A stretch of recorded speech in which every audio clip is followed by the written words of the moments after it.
So I believe that we are in a war of ideas.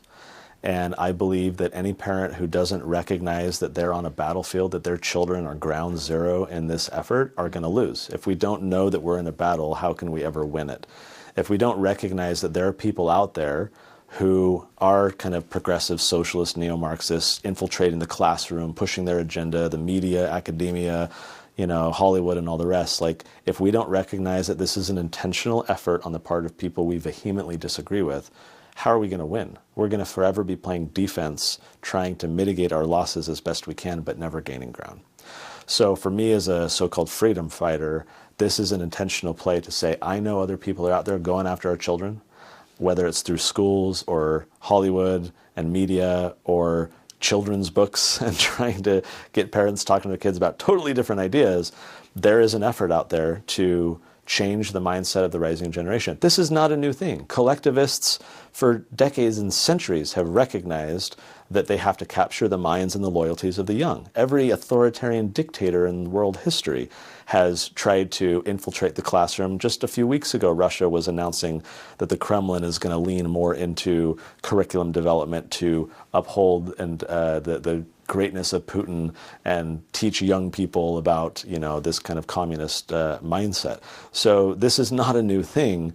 Again, if we understand our history, let's learn from it. And if we learn from history that collectivists are trying to co-opt and change the minds of our children, maybe then that can inform what we as parents do today, and that is give our kid a shield and a sword before we send them out into the intellectual battlefield. Give them a foundation of these ideas that when they're, listening to their teacher or reading a textbook or looking at TikTok or wherever they're consuming information, give our kids a foundation where they can evaluate those ideas rather than just absorb them like a sponge. To our earlier point about authoritarianism, right? If our kids are just going to go trust authority, they're going to get all kinds of counter messages that we don't necessarily want them to or that aren't best for them.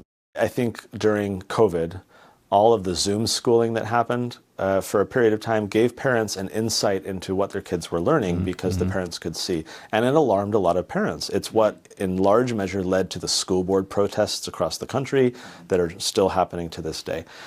For me then, this project becomes an effort to basically wake parents up to say, whether you're going to teach this or something else or a package of ideas or however you want to interpret what we're talking about, the key is intentionality. Right? The problem is that they've just trusted these institutions, they've delegated to the schools the upbringing of their children during their most formative years to, learn whatever the teachers and the textbooks say. But if parents are intentional, if they're eyes wide open and saying, what are my kids learning? What are the sources that we're trusting? How can I teach my kids how to think and evaluate what they're hearing from all these different sources? Then I'm happy. Whether they agree with me or not at the end, whether they are wholesale drinking whatever the Tuttle Twins has to offer them or not, I don't care. For me, this is a mission in engaging parents to wake up and take charge of the education of their children rather than delegating it to someone else. So there's a quote from an evangelical pastor: can we as Christians really be surprised when we send our children to Caesar's schools and they return home as Romans? And to me, there's a political corollary to that question, right? Can we as freedom lovers really be surprised when we surrender our children to the state to educate them and then they come home as statists or, social justice warriors or whatever? We can't be surprised, I don't think. And so that speaks to the need for parents to be intentional, eyes wide open about what our kids are learning, and let's have some robust family discussions rather than just accepting whatever we're told is true.